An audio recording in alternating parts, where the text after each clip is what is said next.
Good morning, welcome to my channel সুচিস্মিতার lifestyle. আরও একটা নতুন ব্লগে তোমাদের স্বাগত জানাই।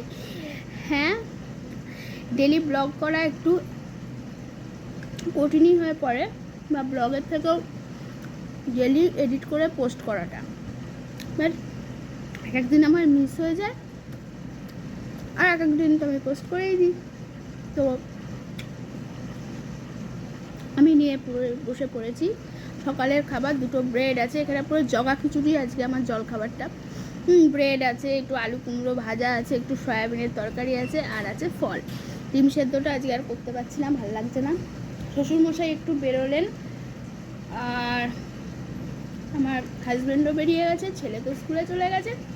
যাই হোক, তোমরা ব্লগটা দেখতে থাকো, আর আমি খাবারটা খেয়ে নিই, আবার পরে কথা হচ্ছে। ওই ইয়েটা নেবো, ওইদিকে যেটা, এটা না, ওইদিকে একটা দেখলাম। তুমি ঢুকে এসো, ঢুকে এসো। ও বন্ধ করা আছে, ও বেরোবে না, তুমি ঢুকে এসো।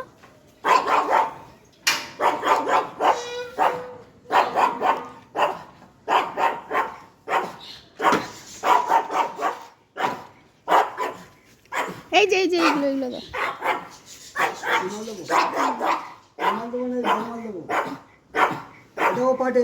হ্যাঁ, এগুলো তো চিক চিক করছে, দেখি হাত দিয়ে দেখি।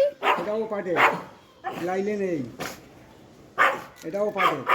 এর কিরম দাম, কিরকম কিরম দাম, কিরকম?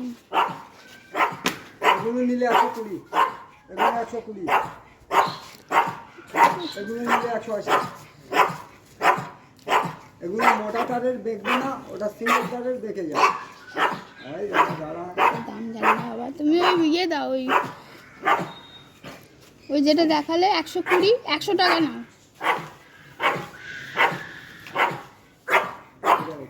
ভালো মাছ বেশি না, এগুলো যেমন বেঁকে যায়, আর এগুলো কিন্তু তোমার বেঁকবে না, বুঝতে পেরেছেন? এটা বেঁকে যাবে? আমি তোমার আগেই বললাম তো, এটা ঝাড়তে গেলে বেঁকে যাবে, এগুলো বেঁকবে না। এই দেখো, তাহলে এগুলো কেন বিক্রি করছো? ঝাড়তে গেলে বেঁকে যাবে। এই চলো, চুপ কর। দিদি ওইটাই ভুল বলছো। আমি কি সব ভালো কাস্টমার পাবো? আপনি বলুন যে আমার ভালো রাখতে হবে। ভালো ভালো দেখে দাও, কিন্তু দাম ঠিকঠাক করো। এও তো বেঁকে যাবে মনে হচ্ছে, নড় করছে। ওটা শক্ত থাকবে, ওটা শক্ত থাকবে।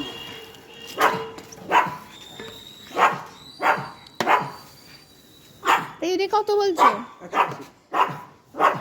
180, 120 দেবো, 120 দেবো, 120, 180 না দাদা, না, 180 না, 120 দেবো না,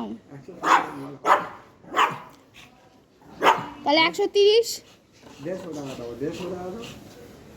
দাঁড়াও, না, লাইলের ঝাড়ু আছে, ফুল ঝাড়ু আছে। জানি না ঠকে গেলাম কি, কিন্তু দরকার প্রচন্ড, তাড়াতাড়ি কিনে নিই, নাহলে আবার এখন শ্বশুরমশাই এসেই ব্যাগ লাগাতে চাই। এইটা নিলাম। আমি অনেকদিন ধরেই ভাবছিলাম যে কোথায় আসে না, আগে আসতো, এখন আর আসে না। তো কি আর বলবো, জানি না ঠকে গেছি কিনা, সিরিয়াসলি আমি জানি না এগুলো আসল কত দাম, না দাম, কি দাম আমি জানি না। আমার শাশুড়ি মা এগুলো কিনতো, বাট আমি জানি না। দেখে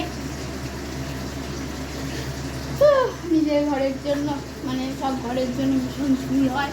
আর যে ঝুলঝাড়ুটা আছে, আমি যদি খুঁজে পাই তোমাদের দেখাচ্ছি, তাবু এরা পাল্টা কোথায় রেখে দিয়েছে, কোন ভাগাড়ে ঢুকিয়ে। তো চলো দেখিয়ে দিই আজকে কী কী রান্না হলো। তো এটা হলো উচ্ছে বেগুন ভাজা, এই পড়বি না। এটা হলো মৌরলা মাছ ভাজা, পটল ভাজা, কলমি শাক ভাজা, আজকে বেশিরভাগই ভাজা ভুজি। এইটা এক পিস কেন, পরে গল্পটা বলছি। এটা একটু ফল ছেলের জন্য, আমাদের খাওয়া হয়ে গেছে। ওইটা হলো আমের টক, এটা ভাত, এটা টক ডাল, এই যে এখানে মাছ ভাজা হচ্ছে, আর এইটা হচ্ছে রাতের।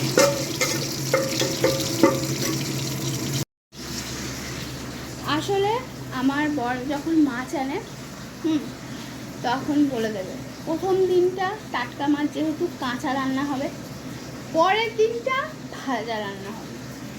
হ্যাঁ, কাঁচা মাছ রান্না আমি খেয়েছি, আমার শ্বশুরবাড়িতে সরস্বতী পুজো হয়, তো সে পরের দিন মানে যাদের ষষ্ঠী পড়ে না ছেলেপিলে, তো তাদের যখনও হয়নি তারা ওই মাছের ঝোল ভাত খায়। এটা আমাদের বাড়ির পুকুরের মাছ। তো কাঁচা মাছের ঝাল আমি অনেকবারই খেয়েছি যতদিন আমার ছেলেপিলে না হয়েছে। ভীষণ ভালো লাগতো আমার এক শ্বশুরি রান্না করতে। বাট আমাদের যে পিসি মানে যিনি রান্না করেন অ্যাকচুয়ালি, উনি কি পারবেন? তা দেখছি তো রান্না করে দিচ্ছে, তো আমার বরের তো ভালোই লাগছে। বললাম না বাবা, আমি কাঁচা মাছ খেতে পারবো না, আমি আমার মাছ ভেজে নেবো।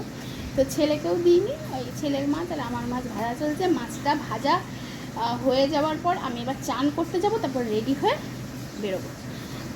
আর বাইরে কি রোদ, আরে সকাল থেকে মেঘ করছে। একবার আমি তো ভাবলাম বৃষ্টিই চলে এলো বলি, আবার রোদ উঠে গেল। একটু বৃষ্টি হওয়ার খুব দরকার, বুঝলে। পরে তো লক্ষ্মী পুজো আছে চৈত্র মাসে, আমাদের নীল ষষ্ঠীর দিনই লক্ষ্মী পুজো পড়ে। তো সব বাজার করে নিয়ে এলো, পরে তোমাদের সাথে শেয়ার করছি। স্নান করে নিলাম, এখন না একটু ভালো করে স্নান করা হয় না, মানে এত কাজ থাকে সকাল থেকে স্নান করা হয় না। ওই শনি রবিবারে আমিও ভালো করে স্নান করি। তো চলো এবার রেডি হয়নি, বেরিয়ে পড়লাম। তারপরে রোদ, এমনি ছাতাটা ভারী, একটু তাড়াতাড়ি যেতে চাই কেন বলো তো, এই রোদে রোদে হেঁটে হেঁটে গিয়ে যদি একটু না বসি তাহলে আবার তো হেঁটে হেঁটে আসবো। আর আমি তো ভাবতেই পারিনি যে আমার ছেলে মানে হেঁটে আসবে, বেশি দূর না তা হলেও এই রোদে রোদে যে হেঁটে আসবে এটা বুঝতেই পারি। ভালো লাগলো।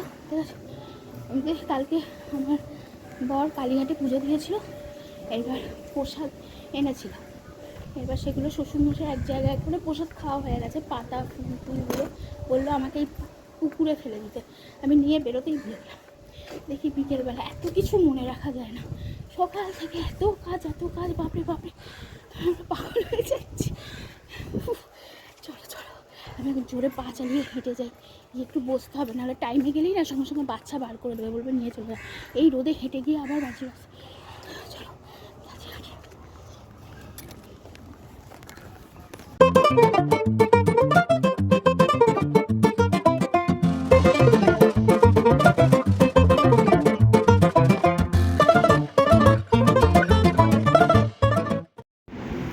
তো চলে এসেছি দুপুরের খাবার নিয়ে একদম। তোমরা জানো কি কি হয়েছে, উচ্ছে, বেগুন ভাজা, কলমি শাক, পটল ভাজা সবই তোমাদের দেখিয়েছি। আর হলো এটা বোধহয় দেখানো হয়নি, মোরলা মাছ ভাজা আর মাছ ভাজা করছিলাম। চলো, আর এটা টক ডাল খেয়ে নিয়ে এই জায়গাটায় যাওয়ার জন্য না একটা টাইমে আমি পুরো মানে রেডি হয়ে বসে থাকতাম, এই টাইমটা এক্ষুনি যাব, যেতে হবে, কি আড্ডা গল্প খাওয়া দাওয়া। আজকে আর সময় পাই না, ইচ্ছাও করে না যে যাব, মানে সেই এনার্জিটা লস হয়ে গেছে। কোথাও গিয়ে এনার্জিটা আর পাই না। যাই হোক, কী করবো এখন, গিয়েও আমার ওখানে গ্রুপ আছে, সবার সাথে কথা বলতেও দেবে না। ও গিয়ে ছুটবে, তার পেছন পেছন আমি ছুটবো, কারণ ও গিয়ে এখন বসার মতো মানে বসবে বা এক জায়গায় খেলবে সেরকম বড় তো হয়নি। আরও বেরোলাম নীল ষষ্ঠীর দিন এখানে কখন পুজো হবে সেইটা জানার জন্য। এক মিনিট,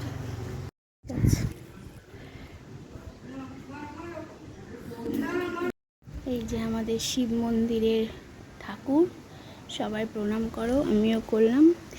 যাই হোক, এই আপনাদের জিজ্ঞাসা করলাম যে নীল ষষ্ঠীর দিন আবার আমাদের চৈত্র সংক্রান্তি পুজো হয়, লক্ষ্মী পুজো। তো পুজো সেরে সেদিনকে আবার ছেলে মানে স্কুল ছুটিও নেই, তো ম্যানেজ তো করতে হবে, তাই না? পুজোও দিতে হবে, নিজের ঘরে বাতি দিতে হবে। তো সকালবেলাতেই আসবো। আমার ছেলে যখন ঘুমাবে একটু শ্বশুরমশাইকে রেখে আমি সকাল সকালই পুজো দিয়ে যাবো। অ্যাকচুয়ালি কী হয়েছে জানো, আমি এখন উপোস করতে পারি না। মানে আগে কোনো ব্যাপার ছিল না, উপোস করে থাকতাম, কিন্তু এখন উপোস করলে কী হয়, আমার সারা শরীরে টান ধরে যায়। কিন্তু এটা তো ষষ্ঠী, আমাকে একটু উপোস তো করতেই হবে। ছেলের মা যখন হয়েছি, সন্তানের মা যখন হয়েছি, এটুকু কষ্ট আমাকে করতেই হবে। তো ভালো করে জেনে নিলাম। তো চলো এবার যাওয়া যাক। তো হ্যাঁ, প্রায় 1 মাস ধরে ভাবছি যে আমি পার্কে আসবো। আর তোমরা জানো, এই পার্কটা আমার সেকেন্ড হোম ছিল। এটা হলো আমার বাড়ি থেকে তো আগে 3-4 মিনিট লাগতো, যখন আমি বেশ হাঁটা চলা একদম সব কিছু পারফেক্ট ছিল, শরীরও পারফেক্ট ছিল। তো সকালে হাঁটতাম আর বিকেলবেলায় এসে, সকালে আর একটা গ্রুপ, বিকেলবেলা আর একটা গ্রুপ, সেখানে হাসি মজা খাওয়া দাওয়া সমস্ত কিছু ছিল। সত্যি কথা বলতে মন থেকে ভীষণ মিস করি। তবে এই মানুষগুলো যে আমাকে ভোলেনি বা আমাকে এখনও নিজের লোক ভাবে, আমি সত্যি কথা, আমি এদেরকে টাইমই দিতে পারি না, ফোনও করে খোঁজও নিতে পারি না, এমন অবস্থা। তাও তারা আমাকে নিমন্ত্রণ করলো। তো এই হলো আমাদের গ্রুপ। অনেকবারই আমি আগের ব্লগে দেখিয়েছি, সব অসমবয়সী, আমার বয়সী এখানে কেউ নেই, কিন্তু খুব ভালো। ওই পেছনে যে জেঠিমা, উনি তো আরও ভালো কিছু বাড়িতে রান্না করলে সব সময় নিয়ে আসতো। আর এই যে ছেলেকে দোলনায় চাপিয়েছি আর আমি এইখানে বসে আছি, কারণ ওদের সাথে বসতে কিছুক্ষণ আগেই ফিরলাম। আর সত্যি কথা বলতে বাইরে গেলে চেনা মানুষের সঙ্গে দেখা হলে মনটা এমনিই ভালো হয়ে যায়।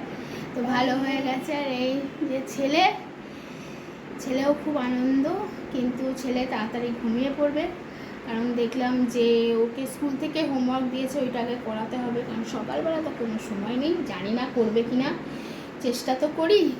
আর হলো হ্যাঁ, আর কি, গিয়েই নেমন্তন্ন পেয়ে গেলাম। তো সেটা তোমরা পরে ব্লগ দেখতে জানতে পারবে, মানে আগামী ব্লগগুলোতে বলবো কোথায় নেমন্তন্ন, কী ব্যাপার।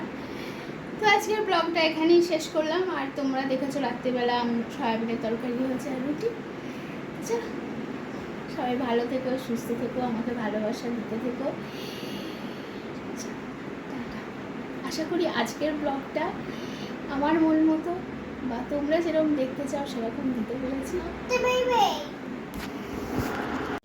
তো ব্লগটা এডিট করতে দেখলাম যে সকালবেলায় শ্বশুরমশাই যেগুলো এনেছে, তো সেইগুলো বললাম তোমাদের সাথে শেয়ার করব। আর আমি নিজেও দেখিনি কী এনেছে, তো ভাবলাম যে সেগুলো তো শেয়ার করা হলো না, বা আমি তো জানি না কি এনেছে, চলো দেখি। এদিকে আবার বড় এসে গেছে, এক্ষুনি ফোন করবে আমাকে। আচ্ছা, এগুলো আমাদের চিড়ে মুরগি দিতে হয় লক্ষ্মী পুজোর দিন, সেগুলো শুকনো জিনিস, এগুলো ঘেঁটে লাভ নেই। এইখানে দেখি কি আছে।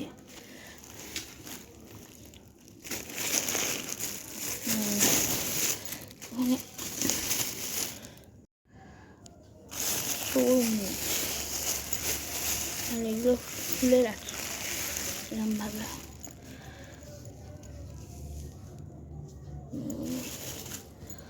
এইগুলো সলতে, এটা ব্যাগ। চলো, গুড নাইট তো বলা হয়ে গেছে। আর এই জামাটা পরে যেহেতু খাওয়া দাওয়া হয়নি, ওই জন্য এটা পরে সব বার করলাম, নাইটিটা ছেড়ে ফেলে। চলো।